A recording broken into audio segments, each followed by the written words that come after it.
हरि ओम। वक्रतुंड महाकाय सूर्यकोटि समप्रभा निर्विघ्नं कुरु मे देव सर्वकार्येषु सर्वदा। गुरु ब्रह्मा गुरुर्विष्णु गुरुदेवो महेश्वरः गुरु साक्षात् परं ब्रह्म तस्मै श्री गुरवे नमः। Shri Gurubhyo Namaha. Namaste, friends. Welcome to session 16 of the new series Gift, Gita for Inner Freedom and Transformation, a study of selected verses from Bhagavad Gita based on Shankara Bhashya. In today's session, we are commencing study of fourth chapter called Gnana Karma Sannyasa Yoga. In the opening verses of this chapter, Sri Krishna for the first time declares his Anaditva and Anantatva. Today, we will take up verses from 1 to 8 for our study. To help us understand, we have Dr. Shobha, Sri B.S. Kulkarni, Dr. Ashwini, Kumari Viksha, and Srimati Nilima. Dr. Sundar is going to moderate the session, and I request him to give these opening remarks of this chapter in introduction to the session. Over to you, Sundar sir. Sadashivasamārambhāṃ Shankarācārya-madhyamāṃ Asmadācārya-paryantām Vandē Guru-parampārām.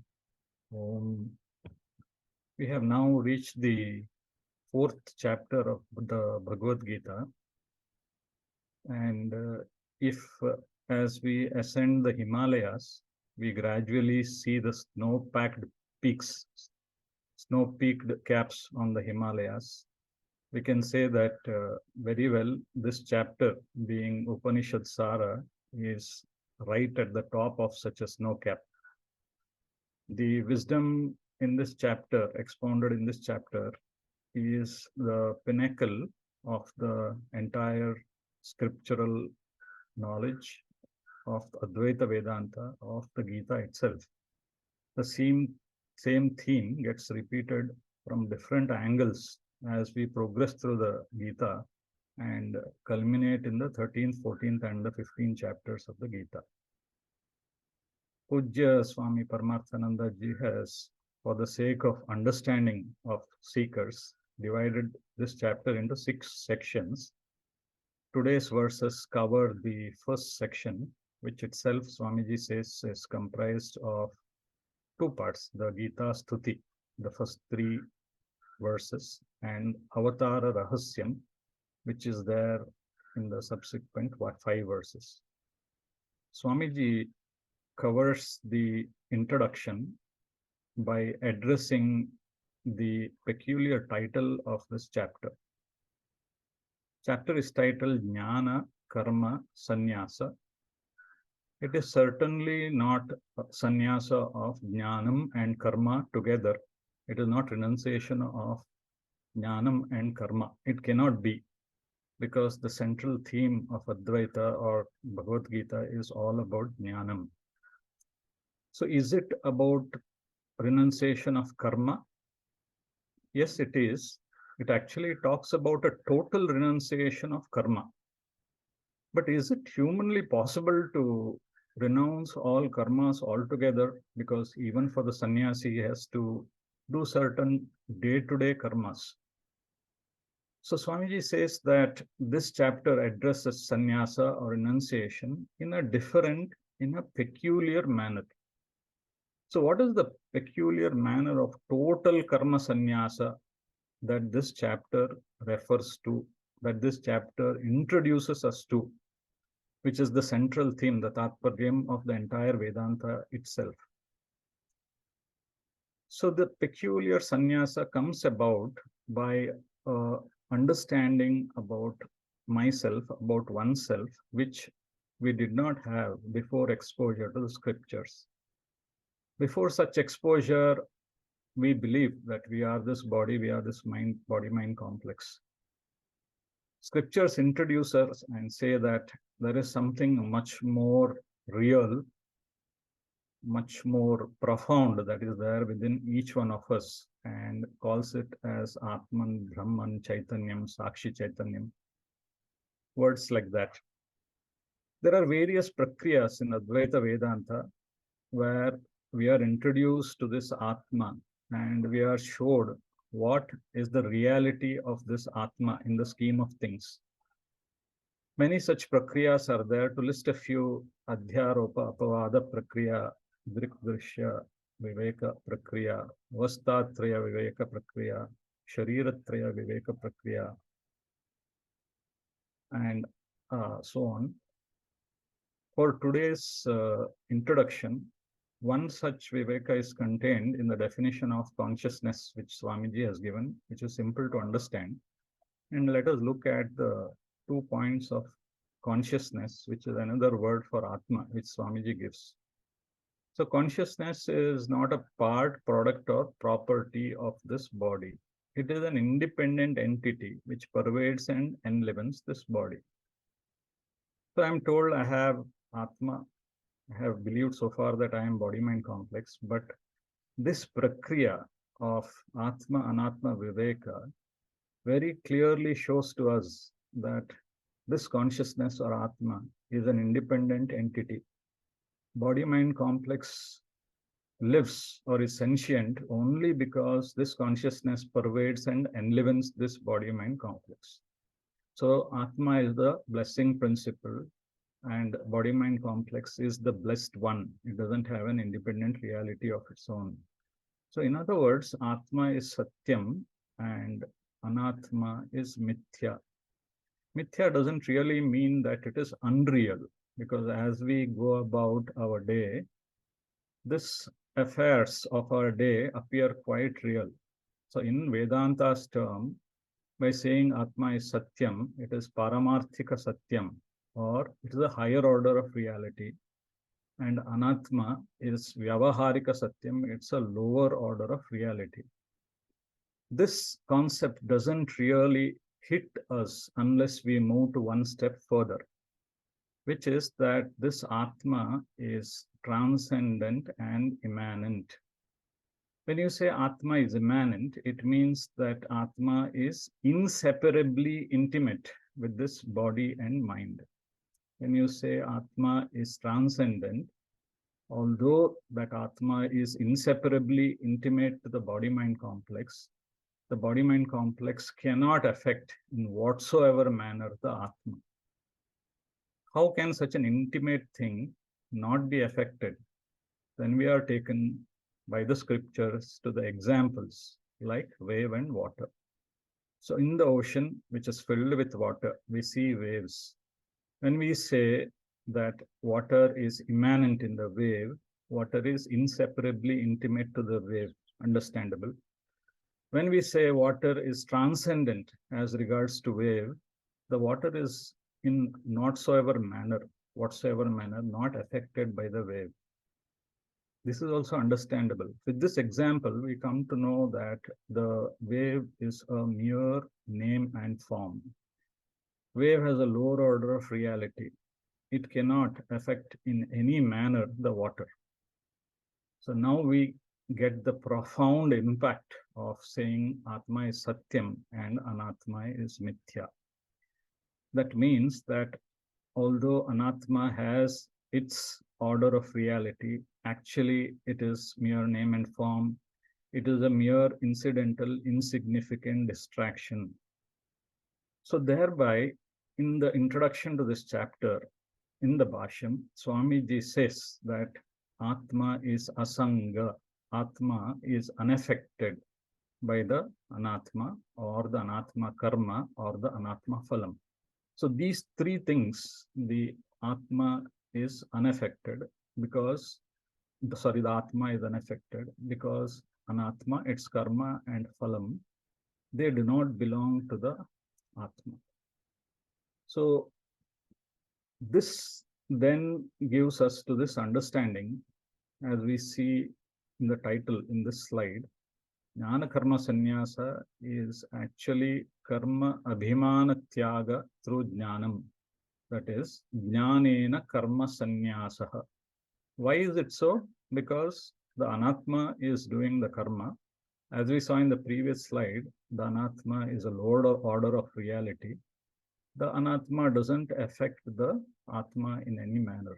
So when I lay claim or abide in the Atma, Why? Because Anatma doesn't exist. Atma alone is in the guise of Anatma. There is no Anatma. Therefore, there is nothing else for me to abide in or claim. Atma alone is. So when I lay claim to that Atma, I become a Karta and a Bhokta. Although Anatma is a lower order of reality, at the Vyavaharika level, the karmas of the Anatma continue. But what this Jnanam brings is, because I am now Asangha, my body-mind complex does not have any axe to grind anymore. It is completely free. Therefore, there are dual benefits. At one level, as Atma, I am Asanga. At the Vyavaharika level, the body-mind complex has 100% freedom to do its Swadharma properly in whatever roles it takes up to. As a doctor, as a family member, it can pursue its role 100% because it's now not tied to anything. It does not have any axe to grind. In Swamiji's words, this non-claiming of the Anatma, Anatma karma and Anatma phala is purely a cognitive process. It is born out of this Atma Jnanam. So this does not require any change of ashrama. I need not change my profession. I need not run away from my duties. I need not run away from my home to have jnana karma sannyasa. In the middle of my busy day, in the center of the traffic, I can dip into the Atma Tattvam and have samatvam born out of such Atma Jnanam and have a very cool state of mind as my body-mind complex does its duties 100%. This is Jivan Mukti. I am Nitya Mukta. Karmas continue, but I remain liberated. In Swamiji's verse, sannyasa of triangular format is happening in this chapter through knowledge of the self. We are all the time preoccupied with the corners of the triangle, as was beautifully put by Komal sir in one of the previous sessions.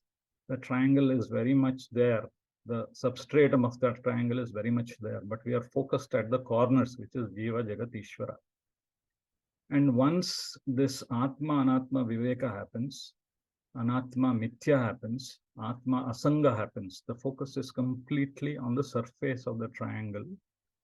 And there is only one triangle, which is one of Advaitam, Advitiyam, Ekam, Kaivalyam, and actually the other part is only Mithya. It doesn't exist for such a person. So sannyasa of karma through jnana is format conversion from triangular format to binary format, where one has samyak darshanam. Everywhere there is presence or vision of Atman or Brahman alone. Whatever plurality is seen is that Brahman alone who is in the guise of multiplicity of things in the Paramarthika Drishti. And this frees me at the Vyavaharika Drishti to put in my 100%. Then there is also a brief introduction to this magnificent chapter by Adi Shankaracharya. Only a few important points to touch here is that this first three verses are in the form of a stuti or glorification. And that is one pointer. Adi Shankaracharya says that this is in a way conclusion of the main teaching in the Gita. He also draws reference to Imam Yogam in the first line of the first verse. The previous two chapters were Sankhya Yoga and Karma Yoga. That makes it two yogas. Even otherwise, if you take as Karma Yoga and Jnana Yoga, there are two yogas. But when he says Imam Yogam, this Yogam, Lord Krishna or Vyasacharya are saying that this Yogam is singular. And Adi Shankaracharya points out that by saying that this Yogam, that is addressing it in singular, Lord Krishna is making it very clear that the Tatparyam of Gita is Jnana Yoga alone. Karma Yoga is a mere stepping stone, and it indirectly leads to the Tatparyam. Therefore, the reference Imam Yogam. And When we add up the verses beginning from the 11th of the second chapter, that is 62 in the first chapter and 43 in the second chapter, and then these three verses of glorification, we end up with an auspicious number of 108. So in a sense, this implies the end of the main part of the Gita's teaching. And further explanation comes about by a question which is raised by Arjuna at the end of this part. I invite Dr. Shobha to present the first verse of this chapter. Over to you, Dr. Shobha.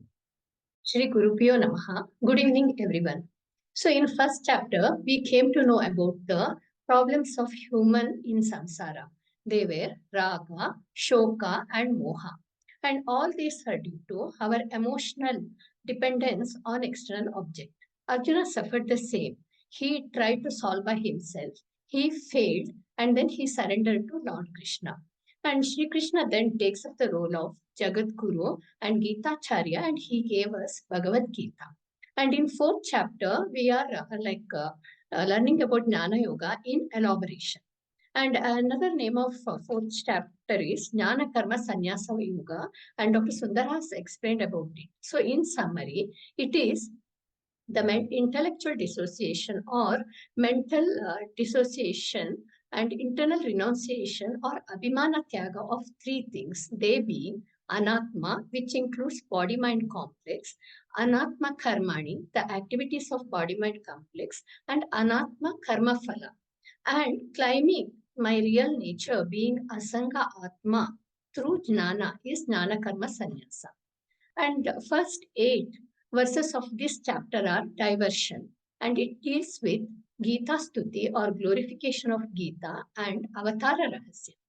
Coming to the verse 4.1, Shri Bhagavan Uvacha Imam Vivasvate Yogam Proktvan Aham Avyayam Vivasvan Manave Praha Manu Ikshvakave Abravit.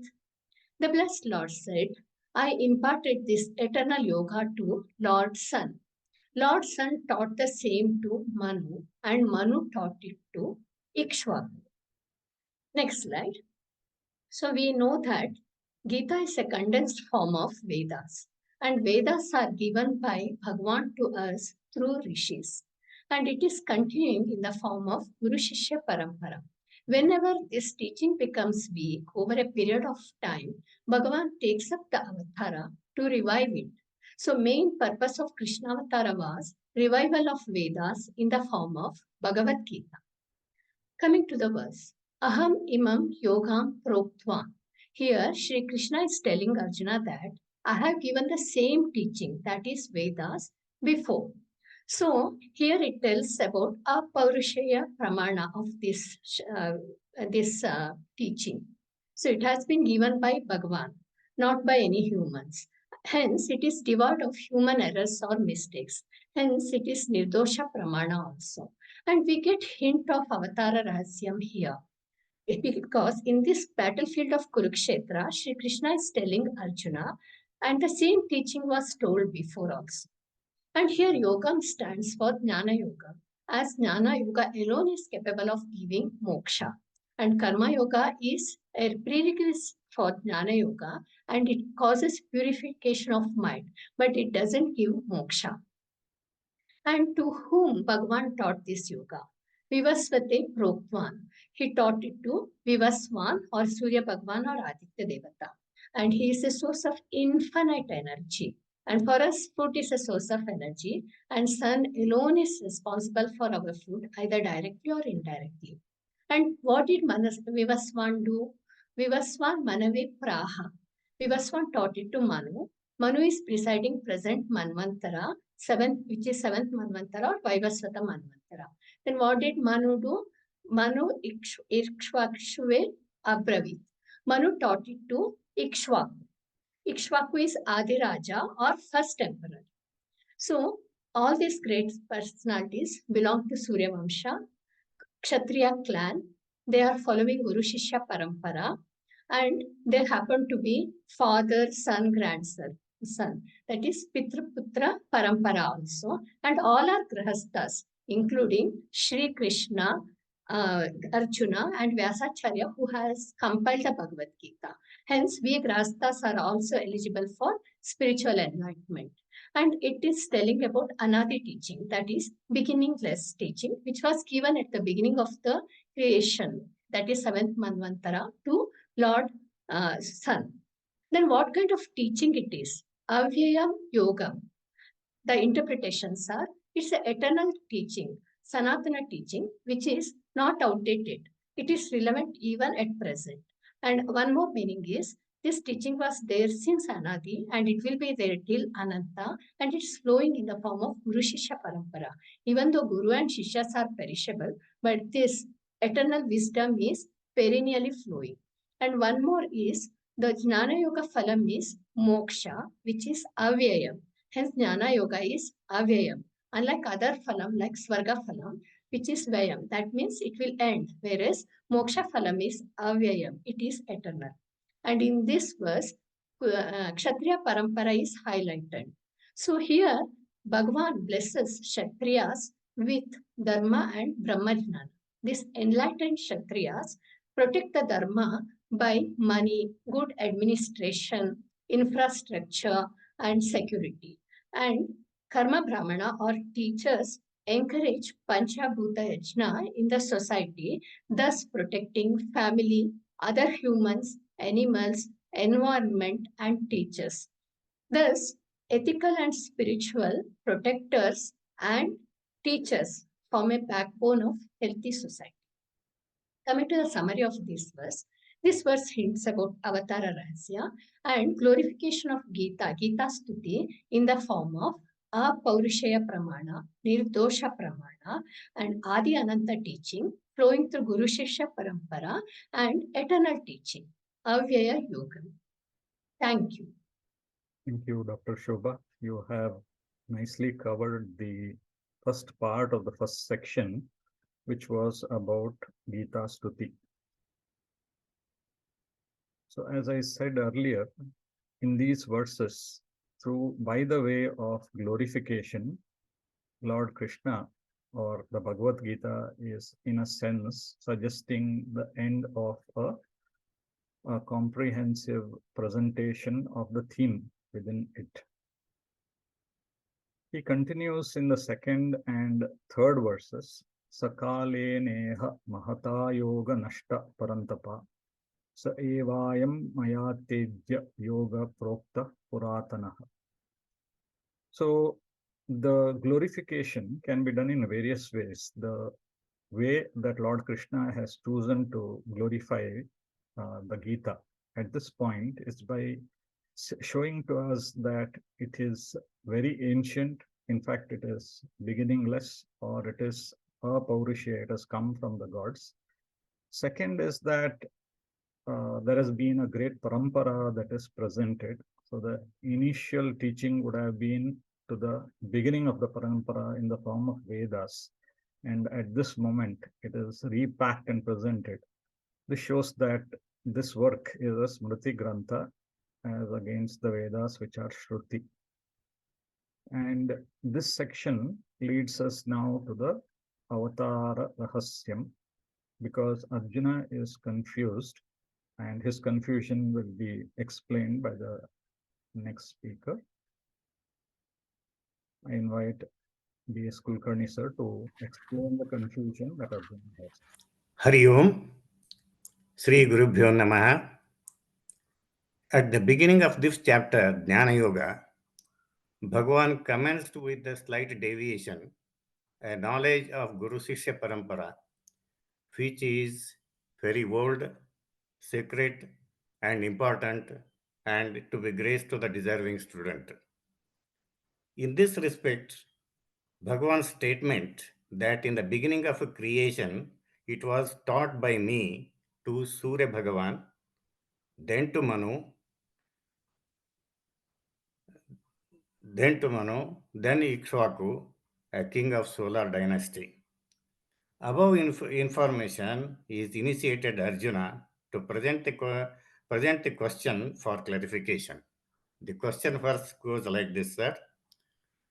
Arjuna uvacha aparam bhavato janma param janma vivasvatah kathametadvijaniyam tvamadau proktavaniti. Later was your birth, and prior was the birth of Vivasvan. How can I understand that you taught this yoga in the beginning of creation? It is quite natural to the common man to think of Lord Krishna, Krishna's birth, as the son of Devaki and Vasudeva, which is after creation. A serious student, a Jidnyasu, will not willingly accept unless it is explained with sufficient reasons with a theory of Vedanta. He wants to live with firm conviction.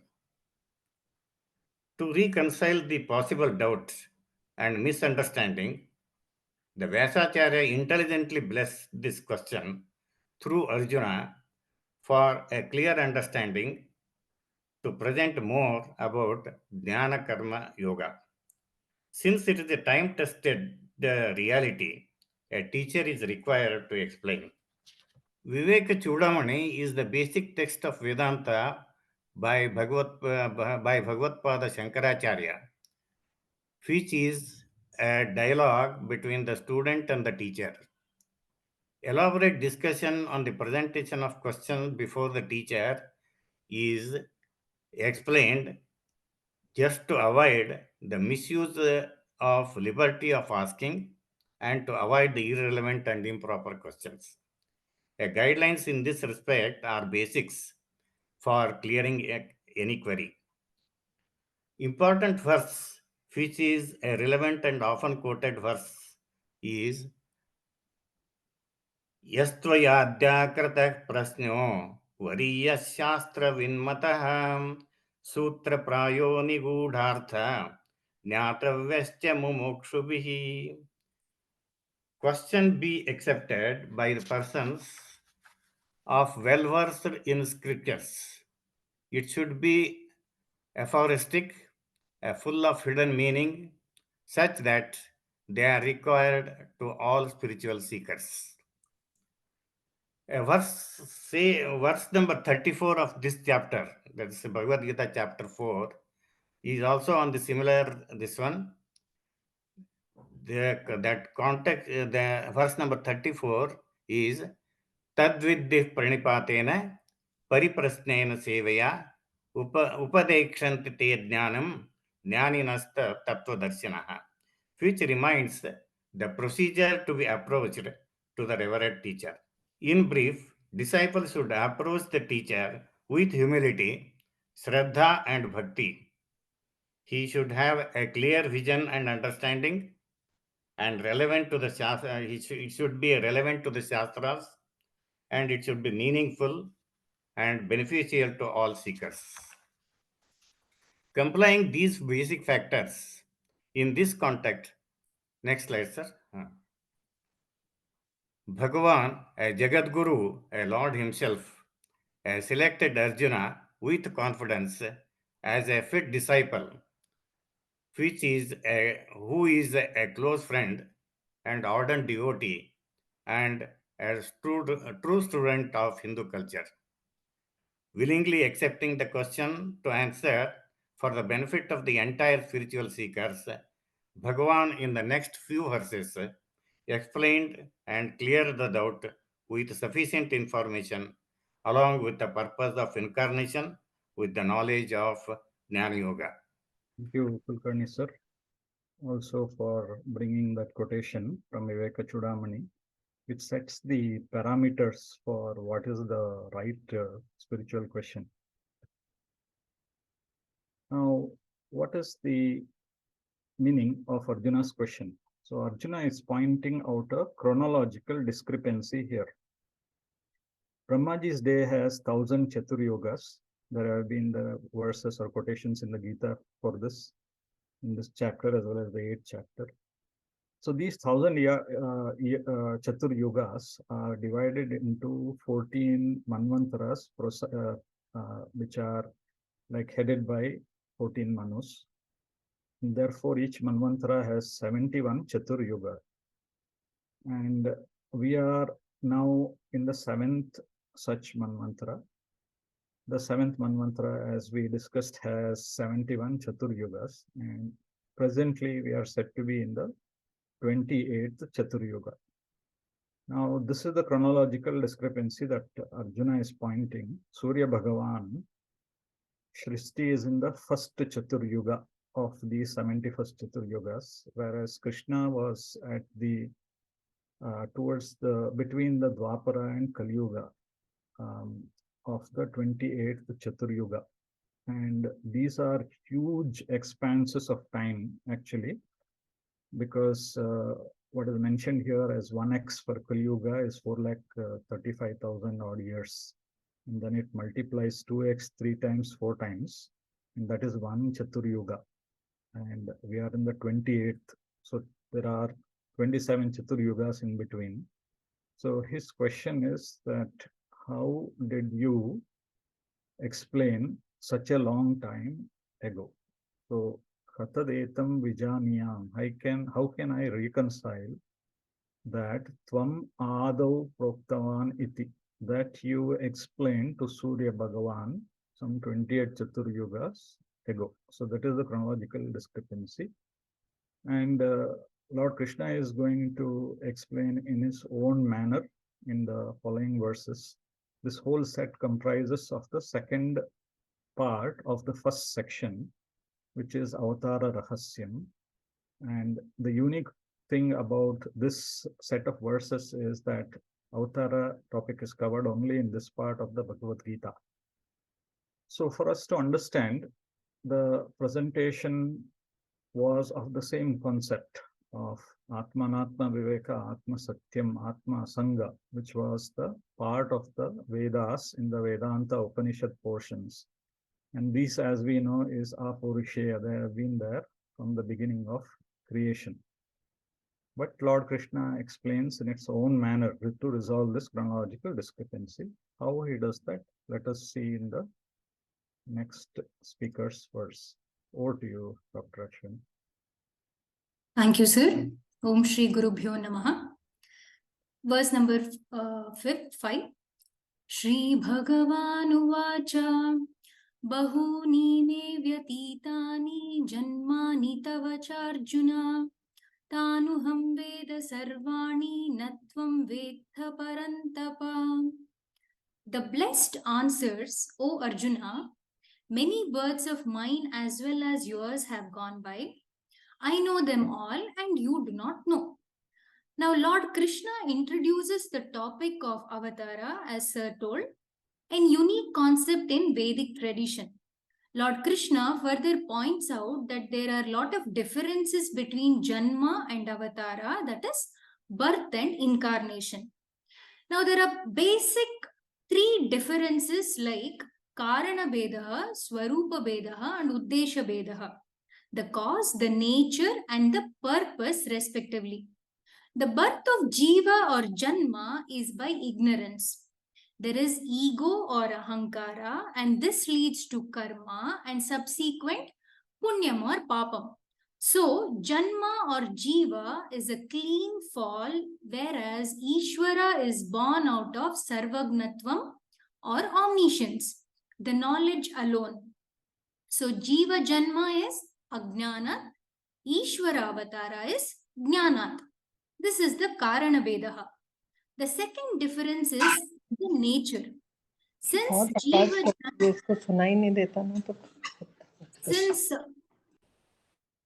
the second difference is in the nature. Since Jiva Janma is because of ignorance, Jiva continues to be a samsari. Janma is samsaraha, whereas Ishwara Avatara is backed by knowledge. So that makes Avatara a Nitya Mukta Swarupa or Asamsari. Then Krishna points out that though all bodies are made up of matter, Jiva Shariram is indirectly born out of Maya or Prakriti, which gets converted into 5 elements called Panchabhutani, and then gets converted to Pancha Bhautika Shariram. Whereas in case of Ishwara Avatara, Maya does not go through intermediary stage of 5 elements and gets directly converted to Ishwara Avatara Shariram. It is Mayika Shariram, and that is why Bhagavan is often called Maya Manusha Veshaha. The third difference is in the purpose.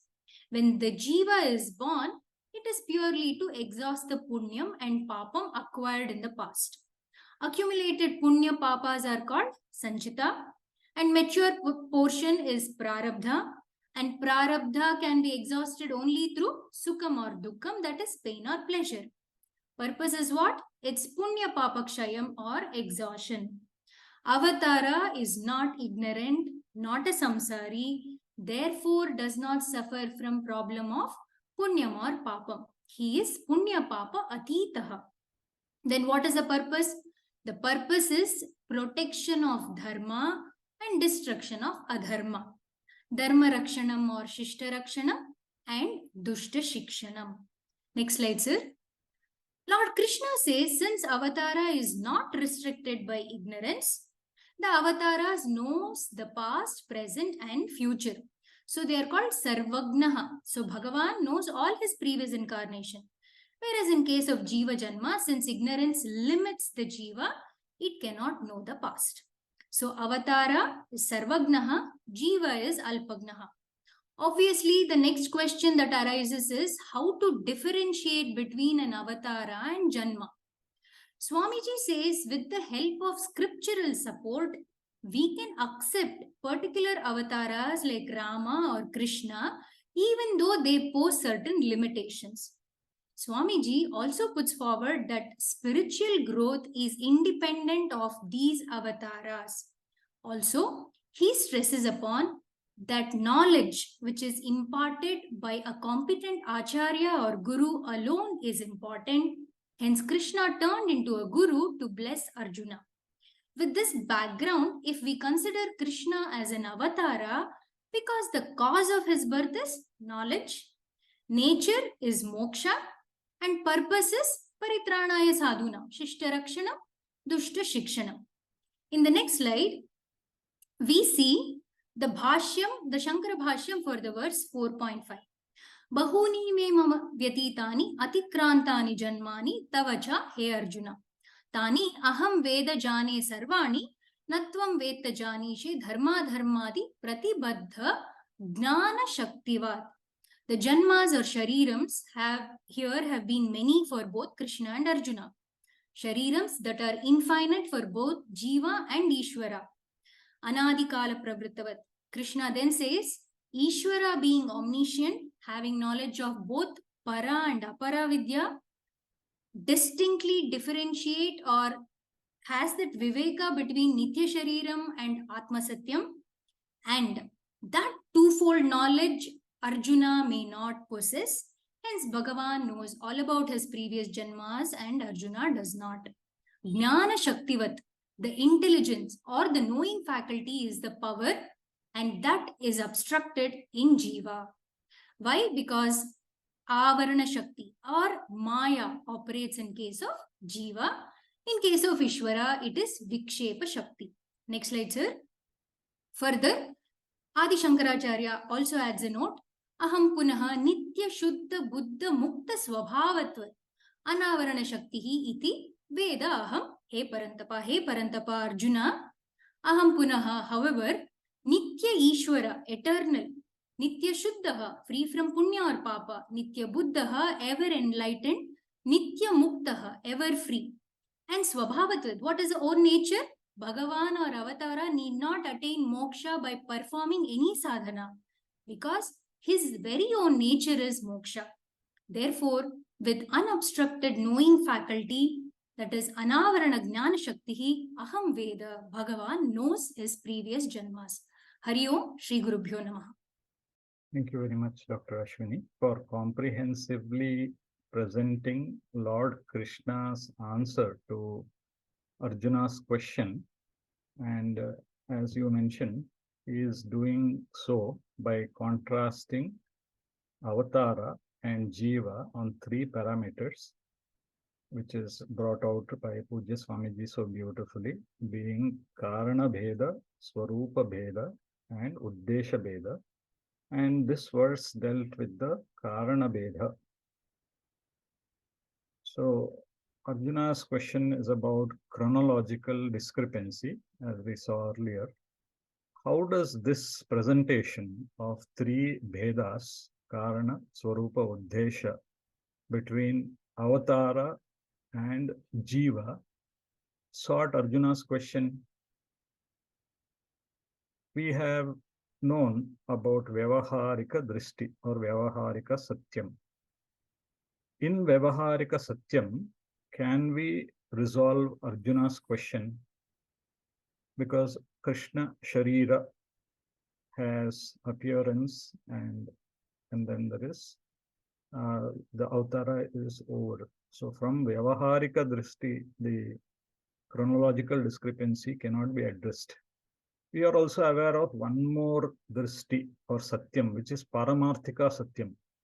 From Paramarthika Satyam, can this chronological discrepancy be resolved?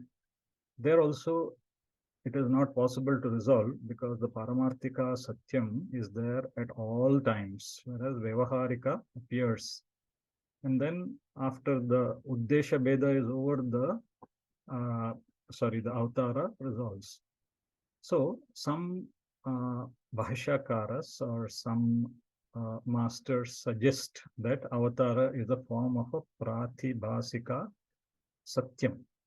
So that, what is that Pratibhasika Satyam Lord Krishna is bringing about in these verses by differentiating the Jiva and the Avatara on 3 parameters, which is Karana Bheda, which was dealt with in this verse, that Avatara is Sarvajna and unaffected by Avarana, and he uses Vikshepa to descend. He is conscious of this whole process, and the process is willful and deliberate.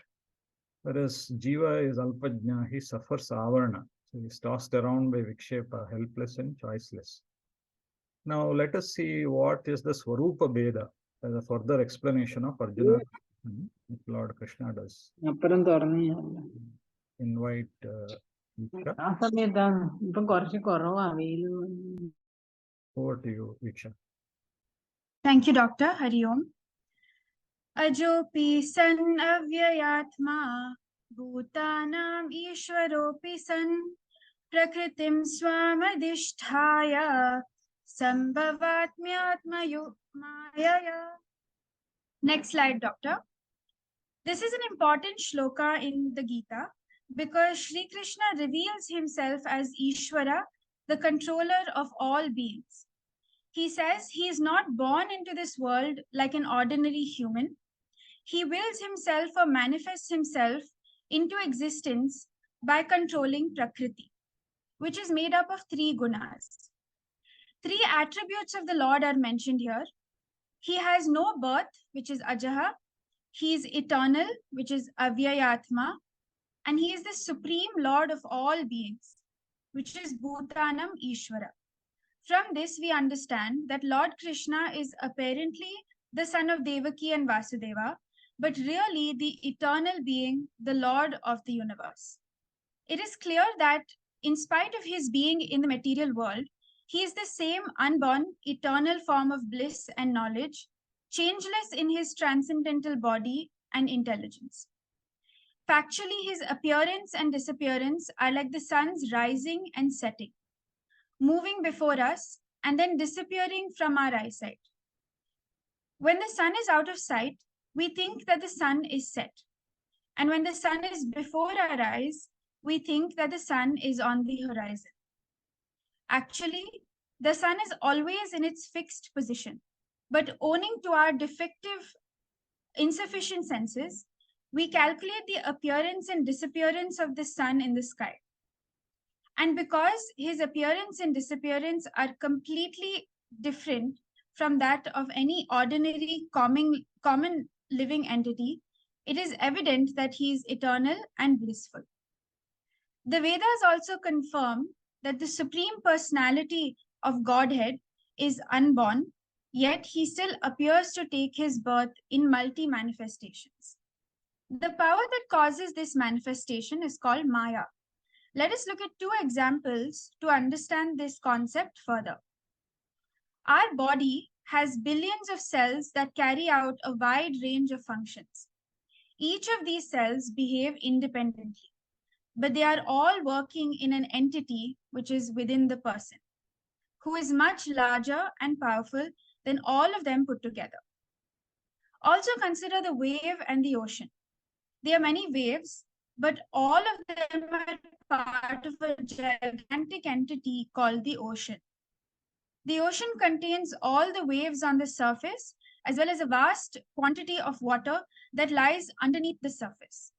The wave derives its power from the ocean, but the ocean is more powerful than any one wave. Similarly, the entire universe is the body of the Supreme Person, known as Ishwara, who is the controller of the universe and the most powerful entity in existence. We are like waves and derive our power from the ocean called Ishwara. The power of Ishwara can be seen in the laws of nature, especially when we see cosmic phenomenon like supernova explosions. The intelligence of Ishwara can be seen in the harmony of the universe when we see the vast cosmos with stars, planets, the sun, and so on. Prakriti is related to both us and Ishwara, but in different ways. When we are usually under the control of Prakriti, it is Ishwara that controls Prakriti. It is like a wild horse controlling its rider versus an experienced jockey controlling a racehorse. But both Ishwara and us are nothing but the eternal essence, just like the wave and the ocean are made up of water. When the eternal essence identifies with a finite body, it is Jiva. When it identifies with the entire universe, it is Ishwara. Having grasped the concept of Ishwara, let us now look at the concept of avatars or manifestations. Let's say an insect tries to invade a large ant colony. Immediately, the entire ant colony springs into action. It is as if there was an ant colony intelligence that commands ants to collectively attack the insect in order to protect that ant colony. There was no birth of that collective attack. It manifested in response to a situation and ended as soon as the situation was dealt with. Similarly, Ishvara has the ability to manifest in the universe. The manifestation could be a short-lived one, like one thought in a person's mind. It could also be a long-lived manifestation, like a human being in the form of Sri Krishna. Our Puranic literature describes several avatars in great detail, but these are only a subset of the countless avatars that take place over time. An avatara is like a rain-bearing cloud. It materializes out of thin air, does its work, and quietly disappears. So why does Ishvara need an avatara? Sri Krishna covers this topic in the next two often quoted shlokas of the Gita. Thank you. Hari Om. Thank you very much, Viksha, for a nice presentation of the Swarupa Bheda and bringing about this link between Vishwarupa Ishvara and Avatara. So Nirguna Ishvara being a Karta will require the help of Maya to circumvent some social evils, as will be explained by the next speaker. And very interestingly, you have shown how the Vishwarupa Ishvara, taking Pratibhasika Satyam, is then able to manifest as Avatara and solve the social evils, which will be covered in the next verse. And thus far, the Karana Bheda and the Swarupa Bheda were explained to bring about the contrast between Avatara and Jiva to resolve Arjuna's question. The next speaker will now explain the Uddesha Bheda. What is the purpose for the Avatara to manifest? The contrast that Lord Krishna makes here is that the avatara is one of Mukta Swabhava as a Mayika Sharira. That means there is no Panchabhautika stage. It's a direct manifestation. He is a master and nature is under his deliberate control. Whereas the Jiva is of the Samsarina Swabhava, has a Panchabhautika Sharira, and how the causation happens is the three stages, as we know. There is no mastery, and he is at the mercy of the nature. So now I invite upon next speaker to describe the Uddesha Veda. Over to you, Nilima madam. Okay, Gurudev. We have seen as an answer to Arjuna's question, Krishna introduced the topic of avatara from the verses 5 to 8. The evil actions of the wicked and the noble worship of the saint necessitate the manifestation of avatara. Let us see the 7th verse. Yada yada hi dharmasya glanirbhavati bharata abhyutthanam tadatmanam srujamyaham. Meaning, O Arjuna, whenever there is a decline of righteousness and increase of unrighteousness, then indeed I create myself. In the previous verse, the nature of avatara was discussed. In the present verse, it is a very popular verse. The purpose of avatara is given. What is the purpose? He says, Yada yada hi dharmasya glane. So, whenever dharma declines, values decline, and adharmasya abhyutthanam, whenever adharma increases, unrighteousness increases, corruption increases, tadatmanam srujamyaham, then I create myself. If you take the whole universe as a body, the cosmic orderliness is called cosmic health. Any harmonious system will have its own intrinsic protection inbuilt. Dharma alone is the health of the world, and that alone sustains the world. And once the orderliness is disturbed, the whole cosmos will be destroyed. Bhagavan is not only the Srishtikarta, he is also Sthitikarta. Yada yada hi dharmasya jnane, whenever there is a declension of dharma, and apyutthanam adharmasya, whenever adharma increases, then tada, at all those times, tadatmyaham atmanam srujamyaham, I myself will consciously, deliberately, voluntarily take the body. Whereas in the case of jiva or individual, prarabdha has bought the body. It is not voluntary chosen body. Whereas in the case of the Lord, he says that I choose to assume the required type of the body. Next verse. Paritranaya sadhunam vinashaya cha dushkritam dharma samsthapanarthaya sambhavami yuge yuge. Meaning, for the protection of righteous, for the destruction of the unrighteousness, and for the establishment of righteousness, I am born in every age. How will the Lord protect dharma and how will the Lord destroy adharma? He says that dharma is protected by protecting the people who follow dharma. How do you promote the music? Not by printing music books, but by protecting the musicians. So too, protection of dharma is not by printing more dharmic shastri books. Protection of dharma is by protecting the dharmic people. Therefore, Krishna says, Sadhunam paritranaya. I take avatara to support the dharmic, destroying the adharmic people. Srishti rakshanam and Dusta Sikshanam. Sorry, Sista Rakshanam and Dusta Sikshanam.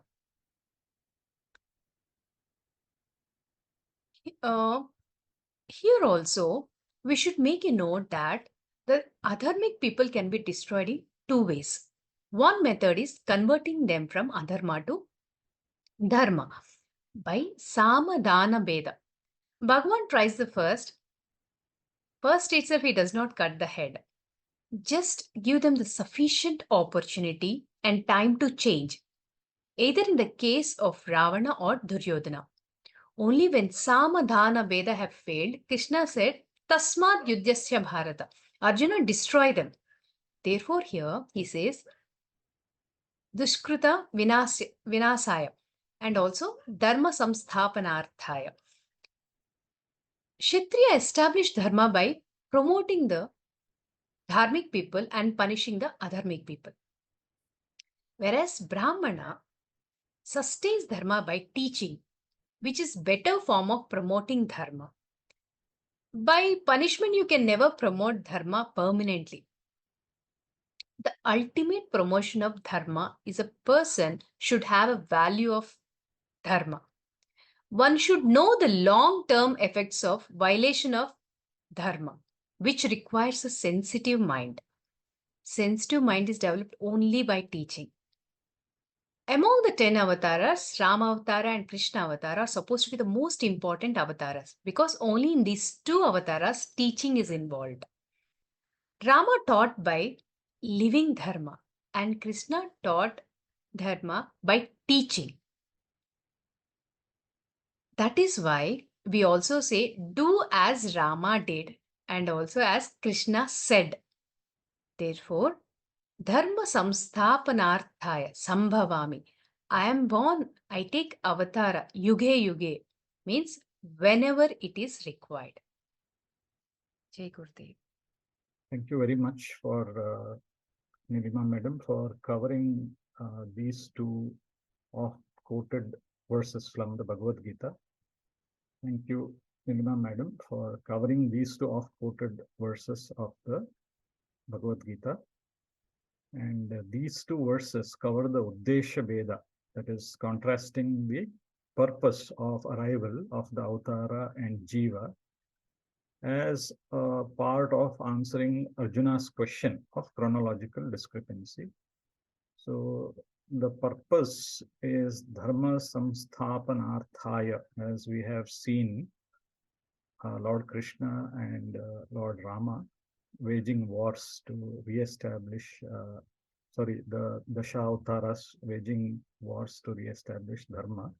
So also with Rama and Krishna, but in the case of Rama and Krishna, there was also Dharma Samsthapanam by propagating the teachings of the scriptures, by teaching the difference between Dharma, Adharma, teaching Atma, Anatma, the differences to the society at large. Whereas in the case of Jiva, the purpose is only for Prarabdha Kshaya. Thank you very much. Thank you, Dr. Sundar sir, and all speakers of the day for a wonderful session. Thank you, friends, for your total involvement and participation in this. Let us tune in for 18th session of Katha Upanishad at 6:45 p.m. on coming Friday, 8 March 2024. Om Purnamadah Purnamidam Purnat Purnamudachyate Purnasya Purnamadaya Purnamevavashishyate. Om Shanti Shanti Shanti. Hari Om. Shri Gurubhyo Namaha.